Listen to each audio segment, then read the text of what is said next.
Kupatila se uglavnom sad u novogradnji bez prirodnog svjetla. Tu se postavlja ventilacija, da kažem, da se namiri to što nemamo tu te prirodne. I uglavnom su mala. Na tržištu su i dalje trendovi tih velikih pločica. Moj stav je da one nisu za kupatila, zato što ih često teško i unesemo u sam taj prostor, zato što je prostorija sama po sebi malena. A sa druge strane, ako unesemo, jako je loša iskorištenost tog materijala.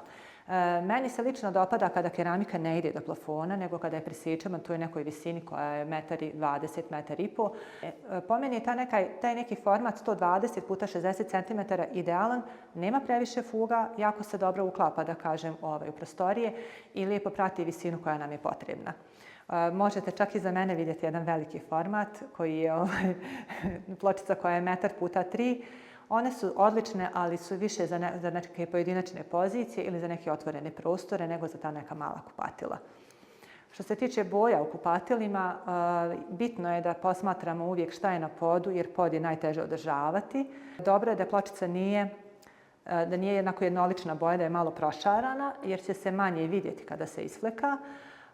I isto tako, kažem, pošto su mali prostori, samo da nisu neki teški tonovi, da ne idemo u neke tamne nijanse. I ako su tamne, da to nije kompletno, nego samo neki akcentovani zidovi.